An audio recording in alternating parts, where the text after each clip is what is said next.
Hello my dear students, welcome you all to my YouTube channel M Ahmad study circle. आज के इस वीडियो में हम लोग Ratna Sagar focus English class 4 से चैप्टर नंबर 5 पढ़ने जा रहे हैं, जिसका टाइटल है द टर्टल्स डोम, कछुए का गुंबद। तो चलिए हम लोग इस चैप्टर को पढ़ते हैं और इसके line by line word to word Hindi meanings को समझने की कोशिश करते हैं। It was in the great animal kingdom, the kingdom which existed long before men were even thought of। बताया गया है कि ये जानवरों के एक साम्राज्य की घटना है, एक वैसा साम्राज्य जो कि इस धरती पे तब अस्तित्व में था जब इस धरती पे इंसान थे ही नहीं। Lion King had just been selected, the king and the animals were happy। अभी अभी शेर को जानवरों के इस साम्राज्य का राजा चुना गया था और सभी जानवर इस बात को लेकर बहुत ही ज्यादा खुश थे। The festivities lasted 3 whole days। और शेर को जानवरों के इस साम्राज्य के राजा चुने जाने का उत्सव पूरे 3 दिनों तक चला था। There were parades, loud trumpeting and fairs all over the kingdom। पूरे साम्राज्य में परेड्स हुए थे, जोर जोर से तुरही बजाई गई थी और चारों तरफ मेला लगा हुआ था। Amid pawsakes and bear hugs, the animals cried over and over again, "Long live Lion King! Long live Lion King!" अब देखिए, जब हम इंसान एक दूसरे से हाथ मिलाते हैं तो उसको हम लोग कहते हैं हैंडशेक, राइट। अब क्योंकि जानवरों के पास हाथ नहीं होता, जानवरों के पास पंजे होते हैं जिसको हम लोग इंग्लिश में पॉ कहते हैं। तो जब जानवर एक दूसरे से हाथ मिला रहे थे, एक दूसरे को बधाइयां दे रहे थे, तो चारों तरफ पॉ शेक्स हो रहे थे और जो बियर्स थे, जो भालू थे, एक दूसरे को हग कर रहे थे। तो पॉ सेक्स और बियर हग्स के बीच कई सारे जो जानवर थे वो जोर जोर से लगातार चिल्ला रहे थे कि शेर राजा अमर रहे, शेर राजा अमर रहे, लॉन्ग लिव लायन किंग। वो अपने राजा का जय जयकार कर रहे थे। In the court itself, the famous rabbit sisters did the bunny hop। यहां तक कि राजा के दरबार में जो फेमस रैबिट सिस्टर्स थी, उन्होंने बनी हॉप परफॉर्म किया। And dancers like the peacocks performed lovely dances to entertain the new king। और मोर जैसे नृतक ने डांस प्रस्तुत किया ताकि वो नए राजा को एंटरटेन कर सके। The king was overjoyed. राजा जो था वो बहुत ही ज्यादा खुश था। The king loved art. शेर राजा को आर्ट, कला बहुत ही ज्यादा पसंद था। Once the celebrations were over, he announced himself as a lover of art। और जैसे ही उत्सव खत्म हुआ, जैसे ही सेलिब्रेशन खत्म हुआ, राजा ने ये घोषणा की कि वो एक आर्ट लवर है, उसे कला से बहुत ही ज्यादा प्यार है। And while he was the king, art and culture were given great importance। और उसने ये भी कहा कि वो जब तक राजा रहेगा तब तक कला और संस्कृति को बहुत ही ज्यादा इंपॉर्टेंस दिया जाएगा, बहुत ही ज्यादा महत्व दिया जाएगा। Changes were soon seen in the kingdom. बहुत ही जल्द साम्राज्य में परिवर्तन दिखने लगे थे। Lion king had many new buildings made. क्योंकि शेर राजा ने अपने पूरे साम्राज्य में कई नए बिल्डिंग्स बनवाए थे। Even had a new palace built. यहां तक कि उसने अपना भी एक नया महल बनवाया था। And turtle had the honour of earning the coveted title the king's architect. और कछुए को द किंग्स आर्किटेक्ट का एक प्रतिष्ठित, एक बहुत ही फेमस और लोकप्रिय उपाधि हासिल करने का सम्मान प्राप्त हुआ। मतलब राजा का आर्किटेक्ट कौन बना, राजा का इंजीनियर कौन बना? एक टर्टल, एक कछुआ। Turtle perfected the dome and discovered the use of arches. Turtle, कछुए ने डोम बनाना सीखा और उसने ये खोज की कि आर्क्स को, मेहराबों को कैसे यूज किया जा सकता है। अब डोम क्या होते हैं? तो डोम हम लोग गुंबद को कहते हैं। एक गोलाकार स्ट्रक्चर होता है जो कि घरों के ऊपर बनाया जाता है। और आर्क्स हम लोग किसे कहते हैं? तो आर्क्स एक, जैसे कि मैं आपको यहाँ पे दिखाना चाहूंगा, ये जो बड़ी सी आकृति आपको दिख रही है इसको हम लोग आर्क कहते हैं, ठीक है। तो ये आर्क जो होता है ये भी एक गोलाकार आकृति होता है और ये घरों के छतों और दीवारों को सपोर्ट करता है। तो यहाँ पे कछुए की जो उपाधि है वो है द किंग्स आर्किटेक्ट, और उसके अकॉर्डिंग इसने गुंबद बनाना सीखा और फिर इसने मेहराबों के इस्तेमाल को इसने खोजा। Almost all the buildings turtle designed had domes for roofs. लगभग जितने भी घर, लगभग जितने भी बिल्डिंग्स को टर्टल ने डिजाइन किया था, उन सभी घरों में छत के बजाय क्या थे? गुंबद थे। मतलब वहां पे छत नहीं थे, गोलाकार गुंबद थे। देयर वर हाफ डोम्स, कुछ घरों पे आधे गुंबद थे, एंड फुल डोम्स, कुछ घरों पे पूरे गुंबद थे, पॉइंटेड डोम्स, कुछ घरों पे नुकीले गुंबद थे, एंड बॉल लाइक डोम्स, और कुछ घरों पे गोलाकार बॉल के जैसे, एक गेंद के जैसे गुंबद थे। And of course, the biggest and finest dome was that of the king's palace. और हाँ, बेशक जो सबसे बड़ा और जो सबसे सुंदर, जो सबसे अच्छा वाला गुंबद था, वो राजा के महल का गुंबद था। और ये रहा वो पिक्चर। आप देख सकते हैं कि ये बड़ी सी आकृति, ये आर्क है, जो कि घर के छतों और दीवारों को समर्थन करता है, उसको सपोर्ट करता है।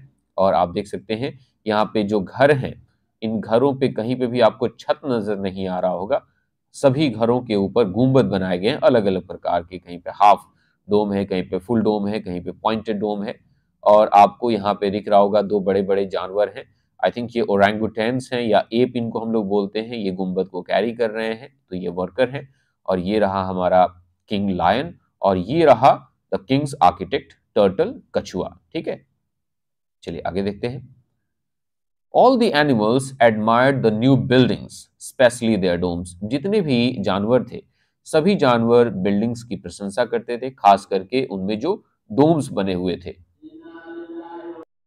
तो हमने देखा कि कैसे सभी जानवर जो हैं वो नए बिल्डिंग्स की प्रशंसा करते हैं, खास करके उनमें जो गुंबद बने हुए हैं उसकी प्रशंसा वो ज्यादा करते हैं। Turtle himself was so proud of them that he just couldn't stop talking about them. यहाँ तक कि कछुआ, उसे खुद अपने गुंबदों को लेकर इतना ज्यादा अपने आप पर गर्व था कि वो उन गुंबदों के बारे में बात करने से अपने आप को नहीं रोक सकता था। The dome, turtle said, turtle कहता है कि ये जो गुंबद मैंने बनाए हैं, as perfected by me, is the best example of art. कि जो भी गुंबद मैंने बनाए हैं वो आर्ट का एक बहुत ही परफेक्ट एग्जाम्पल है, वो कला का सबसे अच्छा और सबसे सुंदर एक उदाहरण है। At first the animals agreed with turtle. पहले जब कछुए ने ये बात कही तो ज्यादातर जानवर जो है वो कछुए के इस बात के साथ सहमत होते हैं। But when they found that turtle couldn't stop boasting, they began to find flaws. लेकिन जब उन जानवरों को ये एहसास हुआ कि ये कछुआ जो है वो अपनी सेखी बघारने से खुद को नहीं रोक पा रहा है, ये अपने इस हुनर को लेकर बहुत ही ज्यादा घमंड कर रहा है, तो फिर उन जानवरों ने कछुए के बनाए गए उन गुंबदों में गलतियां ढूंढने लगे, उसमें फ्लॉज ढूंढने लगे। What is in a dome, they said. अब उन जानवरों ने कहा कि आखिर एक गुंबद में रखा ही क्या है।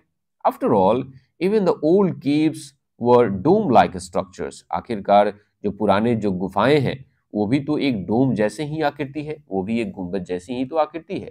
तो तुमने इसमें नया क्या कर लिया है। News of turtles vanity soon reach the Kings year. अब कछुए का ये जो घमंड है, इसकी भनक, इसकी खबर राजा के कानों तक बहुत ही जल्द पहुंच गई। But lion king felt it was best to ignore it. लेकिन किंग लायन को ऐसा लगा कि इस बात को नजरअंदाज करना ही सबसे ज्यादा अच्छा होगा। As it certainly wasn't empty boasting, क्योंकि किंग लायन को लगता था कि कछुआ अगर अपनी तारीफ कर रहा है, टर्टल अपने बारे में किसी को बता रहा है और वो कह रहा है कि वो एक अच्छा आर्किटेक्ट है या उसके द्वारा बनाए गए डोम्स बहुत ही सुंदर हैं, बहुत ही खूबसूरत है, तो वो ऐसे ही फालतू में अपनी तारीफ तो नहीं कर रहा है, क्योंकि वो बहुत ही टैलेंटेड है। So unchecked turtle's self importance just grew and grew. अब क्योंकि किंग लायन ने कछुए के इस बढ़ते हुए घमंड को रोकने के लिए कुछ नहीं किया, इसलिए उसका घमंड, उसका सेल्फ इंपॉर्टेंस जो है वो और ज्यादा बढ़ता गया। Every time he had to go anywhere, he sent messengers ahead who would announce, "Make way for the king's architect." और जब कभी भी कछुए को कहीं बाहर जाना होता था, तो सबसे पहले वो अपने मैसेंजर, अपने दूत को भेजता था और उसका दूत जाकर अनाउंस करता था, ये घोषणा करता था कि सभी लोग रास्ता छोड़ दें क्योंकि राजा के आर्किटेक्ट आ रहे हैं।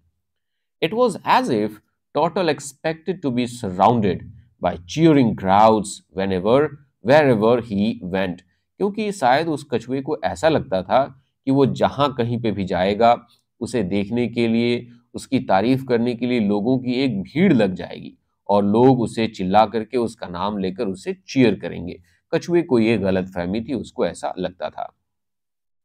And yet lion king ignored it, और यहां तक कि लायन किंग ने इस बात को भी नजरअंदाज कर दिया। Till one day when turtle started bragging to lion king himself, लेकिन एक दिन कछुए ने गलती कर दी और कछुए ने खुद शेर से, मतलब किंग लायन से, अपनी सेखी बघाड़ना शुरू कर दी।